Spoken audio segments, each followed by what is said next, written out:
इस वीडियो में दोस्तों हम डिस्कस करने वाले हैं बच्चे और बचपन का फर्स्ट यूनिट 5 नंबर का दोस्तों ये यूनिट है आपका। और इससे दोस्तों आपको एक बात कंफर्म होती है यहाँ से कि निबंधात्मक प्रश्न यहाँ से नहीं आने वाला है, छोटे क्वेश्चंस यहाँ से आने वाले हैं, शॉर्ट क्वेश्चंस 1-2 नंबर के, 3 नंबर के, 4 नंबर के, ऐसे क्वेश्चंस यहाँ से आएंगे। तो आपको देखिए सारे जो इंपॉर्टेंट नोट्स हैं वो हम इस वीडियो में देखने वाले हैं और नीचे डिस्क्रिप्शन में और कमेंट बॉक्स में 2 लिंक दिए हुए हैं, जिनमें से एक जो लिंक है वो है प्रीवियस ईयर का क्वेश्चन पेपर, जिसमें आपको पिछले साल के क्वेश्चंस जो हैं वो पता चलेंगे। और दूसरा जो लिंक है वो है इंपॉर्टेंट क्वेश्चंस जो हैं पिछले सालों में आते आए हैं और आगे इस साल भी आने के चांसेस हैं। तो उन दोनों वीडियोस को आपको देखना है इस वीडियो को देखने के बाद में। तो देखिए वीडियो शुरू करते हैं और उससे भी पहले अगर चैनल पर नए हैं तो सब्सक्राइब कर देना है और वीडियो को लाइक कर देना है। तो देखिए सबसे पहला पॉइंट है, कुछ मेन पॉइंट्स हम यहाँ पर डिस्कस करने वाले हैं। पहला पॉइंट है बच्चे के अनुभव समाज व बच्चे के मध्य के सक्रिय अनुभव हैं जो सतत अंतःक्रिया के माध्यम से बनते हैं।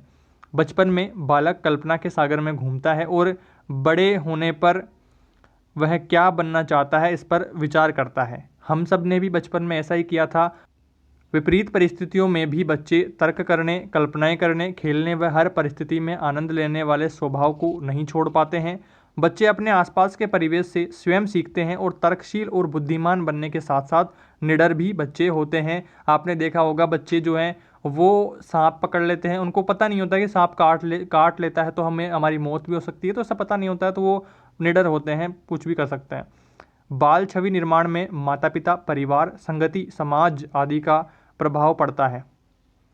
बच्चे की प्रकृति विभिन्न प्रकार की हो सकती है, जैसे आज्ञाकारी, जिज्ञासु, भोले भाले, चतुर, जिद्दी, कल्पनाशील, साहसी, डरपोक, मूढ़ी आदि। तो बच्चे की प्रकृति के बारे में भी प्रश्न आपके आ सकता है। बच्चों का पढ़ने से नाता प्यार, भरोसा और आत्मीयता से शिक्षक ही जोड़ता है। शिक्षक का जो स्नेहशील व्यवहार है वो बच्चों के लिए सब कुछ सहज बना देता है। जटिल और निरस लगने वाला विषय भी बच्चे के लिए सरस बन जाता है अगर शिक्षक ठीक तरीके से पढ़ा पाता है, ठीक तरीके से उस पॉइंट को समझा पाता है। शिक्षक तथा बच्चे के बीच प्यार भरा नाता हमेशा होना यहाँ पर जरूरी होता है। प्यार भरा नाता नहीं होगा तो वो स्कूल में नहीं जाना चाहिए। काफ़ी सारे बच्चे आपने देखे होंगे वो स्कूल में इंटरेस्ट के साथ जाते हैं कि मुझे वो सर पढ़ाएंगे, उनके लिए मुझे जरूरी जाना है। और कुछ बच्चे ऐसे होते हैं जो डरते हैं कि आज तो वो सर पिटाई करेंगे, वो सर क्वेश्चन पूछेंगे, तो वो फिर वो स्कूल जाना इग्नोर करने लग जाते हैं। तो इस तरह से आपको प्यार भरा नाता बच्चों के साथ में जोड़ना है। अगला देखिए मेन जो शिक्षाविद हैं यहाँ पर गिजू भाई बधेका, जिसे मूंछों वाली माँ भी कहते हैं। इन्होंने मेन जो 200 किताबें लिखी हैं, वैसे तो 300-400 लिखी हैं, पर मेन अगर आपको पूछता है तो आपको 200 बतानी है। और इन्होंने बाल मंदिर स्कूल की स्थापना की है, ये भी बात आपको ध्यान रखना है। मेन जो छोटे क्वेश्चंस हैं ऑप्शनल वाले उनमें आपको पूछ सकता है। और इनकी प्रमुख रचनाओं का प्रश्न आ सकता है 2-3 नंबर का, तो इसमें आपको पूछ सकता है। तो आपको मेन जो रचनाएं हैं इनकी वो हम देख लेते हैं। तो द्विवा स्वप्न इनकी रचना है। माता पिता से माता पिता के प्रश्न, प्राथमिक शाला में भाषा शिक्षा, शिक्षक हो तो बाल शिक्षण जैसा मैं समझ पाया। तो ये सब जो हैं वो प्रमुख रचनाएं हैं। आगे हम बात करें गिजुभाई बधेका द्वारा रचित पुस्तकों का जो विषय है वो बच्चे, शिक्षा, पर्यटन व हास्य था, परंतु इनका जो केंद्र बिंदु था वो बच्चे, माता पिता व शिक्षक थे। तो यहाँ से भी प्रश्न आ सकता है। गिजुभाई बधेका द्वारा आयोजित मोंटेसरी सम्मेलन, गिजुभाई जो बधेका हैं वो ज़्यादातर जो उद्देश्य था, जो ज़्यादा निर्भर रहे हैं वो मोंटेसरी सम्मेलनों पर रहे हैं। तो ऐसा भी प्रश्न आपके आ सकता है। ध्येय, उद्देश्यों और उनके बचपन के अहम बिंदुओं पर केंद्रित होकर बच्चों, उनके माता पिता और शिक्षकों के बीच बाल विज्ञान को जानकर व्यवहार में लाना था, ये उनका उद्देश्य था। तो ये भी आपको पूछ सकता है। गिजुभाई बधेका का जो जन्म है वो भावनगर गुजरात में 15 नवंबर 1885 को हुआ। तो ये भी आपको प्रश्न पूछा जा सकता है ऑप्शनल में, या फिर 1 नंबर का प्रश्न आपको पूछ सकता है। सारे जो पॉइंट्स है दोस्तों वो वेरी इंपॉर्टेंट है, एक भी पॉइंट स्किप करने वाला नहीं है। सारे जो पॉइंट है पूरे यूनिट में से, आप जब यूनिट देखेंगे तो काफ़ी बड़ा यूनिट है फर्स्ट वाला, तो उसमें से सिर्फ मेन पॉइंट्स आपके लिए यहाँ पर उठाए गए हैं जो कि आपको ध्यान में ही रखने होंगे। इनके बाहर दोस्तों बहुत कम चांस होगा कोई प्रश्न जाएगा, इनमें से ही प्रश्न आने वाला है। तो वीडियो अगर आपको एक बार में कोई दिक्कत आती है तो आप 2-3 बार प्ले कर लेंगे तो आपके सारे जो बातें हैं वो कॉन्सेप्ट सारी क्लियर हो जाएगी। तो यहाँ पर देखिए दूसरा जो शिक्षाविद आता है इंपॉर्टेंट, वो आता है A.S. नील। तो इनका जो मुख्य विचार था वो ये था कि बच्चों को स्कूल के अनुरूप ढालने के बदले स्कूल को बच्चों के अनुरूप बनाया जाना चाहिए। समरहिल स्कूल के ये संस्थापक रहे हैं, जिसे मनमर्जी का स्कूल भी कहते हैं। A.S. नील के अनुसार शिक्षा का लक्ष्य मनुष्य के व्यक्तित्व एवं चरित्र का विकास होना चाहिए। तो ये इनका शिक्षा का लक्ष्य है। एएस नील के अनुसार बच्चे जैसे हैं उसे वैसे ही बने रहने की आज़ादी होनी चाहिए। उन्होंने कहा है कि बचपन के दौरान आज़ादी की भावना का अभाव महसूस करने वाले बच्चे दमित मनोविकारों से ग्रसित हो जाते हैं।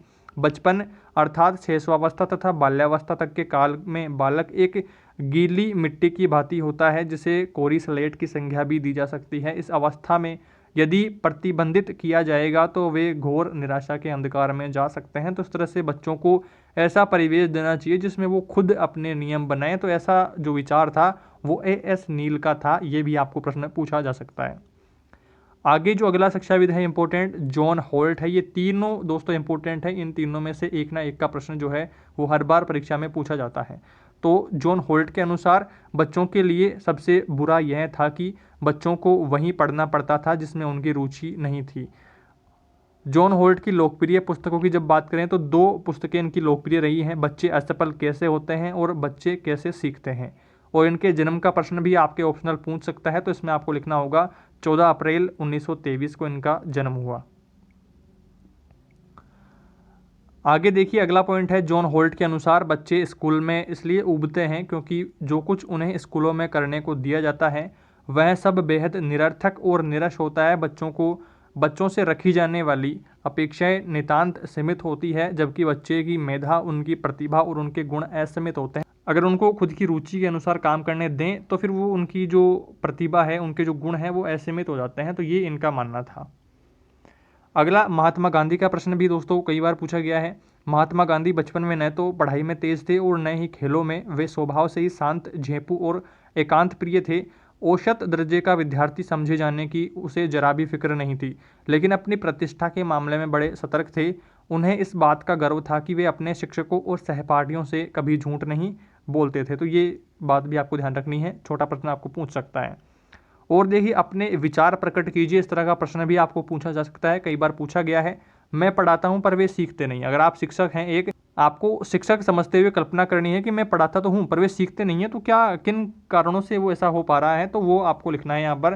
तो यह कथन उस शिक्षक के बारे में है जो अक्सर अपने शिक्षण में असफल होते हैं। शिक्षक का दायित्व है कि वह यह जानने की चेष्टा करे कि आखिर ऐसा क्यों होता है, बच्चे यह सब क्यों नहीं सीख पाते जो शिक्षक उन्हें सिखाना चाहता है।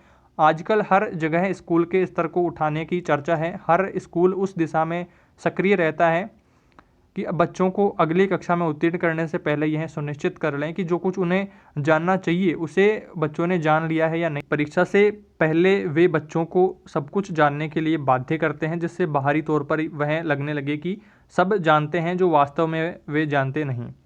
अगला इंपॉर्टेंट पॉइंट है, बाल साहित्य का अर्थ और परिभाषा भी आपको पूछा जा सकता है। तो गद्य पद्य की सरल छोटे छोटे वाक्यों में वे रचनाएं जो बालकों के लिए उपयोगी हो बाल साहित्य कहलाती है। बाल साहित्य में लेखक बालक जैसा स्वयं अनुभव करता हुआ रोचक आकर्षक रचना करता है, जिसमें कठिन शब्दावली, व्यंजन गुच्छ, लंबे वाक्य, विस्तृत आकार की रचना आदि नहीं होती। अगला इंपॉर्टेंट यहाँ से भी दोस्तों प्रश्न आ सकता है, बाल साहित्य परिचय। तो इसमें आपको लिखना होगा, हिंदी बाल साहित्य की एक समृद्ध परंपरा है। पंचतंत्र, हितोपदेश, कथा, साहित्यकार, जातक कथा तथा अन्योन्य संस्कृत कथा साहित्य की गौरवशाली धरोहर इसे मिली है। लोक कथाओं की एक लंबी श्रृंखला हमारे पास है। राजा रानी, पशु पक्षी, परी दानव, देवी देवता, महापुरुष और ग्रहित पात्र इन कथा प्रसंगों में पिरोए हुए हैं। कविता कहानी बच्चों के बीच सर्वाधिक लोकप्रिय विधाएं हैं। वही कविताएं उन्हें ज़्यादा भाती है जो उनके मन को छू ले और जुबान पर चढ़ जाए। तो ये भी प्रश्न आपके पूछा जा सकता है। और अगला इंपॉर्टेंट प्रश्न दोस्तों यहाँ से, शिक्षक होने के नाते बाल साहित्य का जो अध्ययन है आपके लिए क्यों आवश्यक है। तो पहला इसमें आपको पॉइंट ऐड करना होगा, बालकों के स्वभाव को समझने में मदद मिलेगी। दूसरा जो है, बालकों की व्यवहार करने संबंधी विशेषताओं का पता लगेगा। बालकों के शिक्षण और शिक्षा में उपयोगी, बालकों के विकास को समझने में सहायक, उपयुक्त वातावरण निर्माण हेतु व्यक्तित्व विकास की समझ, बालकों के व्यवहार को नियंत्रित करने में सहायक। इस तरह से दोस्तों आपका ये फर्स्ट यूनिट 5 नंबर का यूनिट है, जो कि हमने सारे इंपॉर्टेंट पॉइंट्स मेरे अनुसार हमने डिस्कस कर लिए हैं। अगर आप इन सब बातों को ध्यान रख पाते हैं तो आपके 5 नंबर पक्के हैं। और दोस्तों इसके साथ में ही आपको डिस्क्रिप्शन में 2 लिंक दिए हुए हैं। पहला जो लिंक है जिसमें प्रीवियस ईयर का पेपर है, जिसमें आप क्वेश्चंस देख पाएंगे कि किस टाइप के क्वेश्चंस पिछली बार पूछे गए थे, और दूसरा जो लिंक है उसमें आप देख पाएंगे कि पिछले 2-4-5 सालों में कैसे क्वेश्चन पूछे गए हैं और इस बार भी कैसे क्वेश्चंस जो हैं वो आए हैं पिछली बार और इस बार कैसे आ सकते हैं, तो वो सब आपको उस वीडियो में देखने को मिलेगा।